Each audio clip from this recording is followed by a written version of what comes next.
Hi friends, welcome to my channel. ఈరోజు మనం mango rice ఎలా తయారు చేయాలో చూద్దాము. అంతకన్నా ముందు నా ఛానల్ని సబ్స్క్రైబ్ చేయండి, లైక్ చేయండి, షేర్ చేయండి ఫ్రెండ్స్. మామిడికాయ అన్నంకి కావాల్సిన పదార్థాలు: రైస్ అండి. నేను ఈ చిన్న గ్లాస్తో ఒక గ్లాసు రైస్ చేసి పెట్టుకున్నాను, చల్లార్చి పెట్టుకున్నాను. మామిడికాయ తురుము, ఈ చిన్న సైజ్ మామిడికాయ తురుము చేసి పెట్టుకున్నానండి.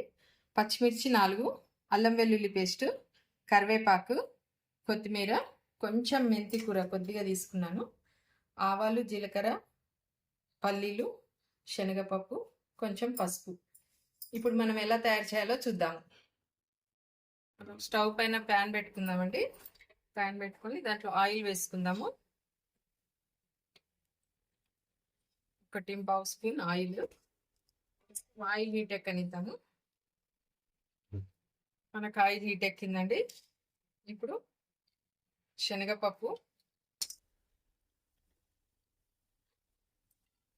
కొన్ని పల్లీలు, ఆవాలు, జీలకర్ర వేగనిద్దాము.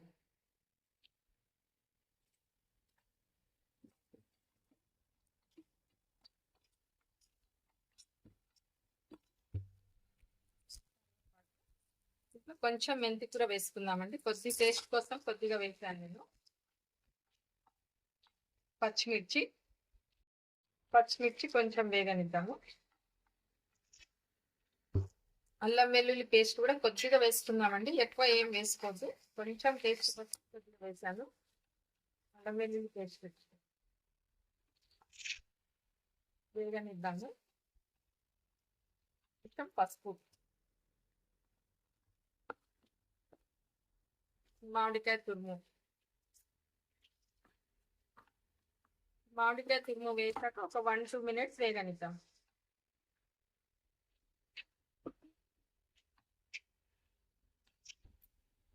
కొంచెం సాల్ట్ వేద్దాము తగినంత. ఇప్పుడు మనం ఇందాక మామిడికాయ తురుములో కొంచెం నేను తీసి పెట్టుకున్నానండి పక్కకి. ఇది పచ్చిగా ఉండాలి.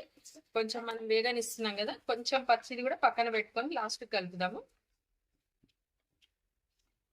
చాలా టేస్ట్గా ఉంటుందండి. మామూలుగా పులిహోర, చింతపండు పులిహోర, నిమ్మకాయ పులిహోర చేసుకుంటాం కదా. ఇప్పుడు ఎండాకాలం కదా, మనకి మామిడికాయలు బాగా వస్తుంటాయి కాబట్టి ఈ టైంలో ఇది చేసుకుంటే చాలా టేస్ట్గా ఉంటుంది.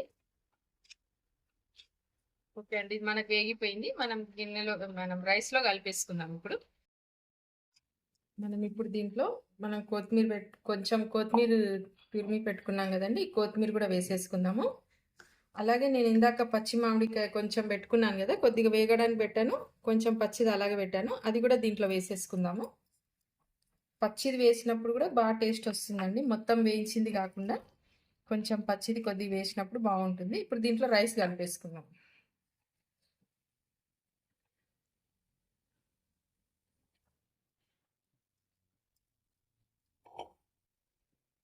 మామూలుగా మొత్తం వేయించకుండా కొద్దిగా పచ్చిది వేసినప్పుడు టేస్ట్ బాగా వస్తుందండి. ఒకసారి ఇలా చేసి చూడండి, చాలా టేస్ట్గా ఉంటుంది మనకి. మామిడికాయతో కూడా మనం ఎన్నో చేసుకోవచ్చండి. మామిడికాయ చట్నీలు కానీ, మామిడికాయ పచ్చడి కానీ, ఇన్స్టెంట్గా అది కూడా మనం చేసుకోవచ్చు. మామిడికాయ పప్పు కూడా చాలా బాగుంటుంది. అది కూడా నేను మీకు ఒకసారి చేసి చూపిస్తాను. చాలా టేస్ట్గా ఉంటుంది. Thank you friends.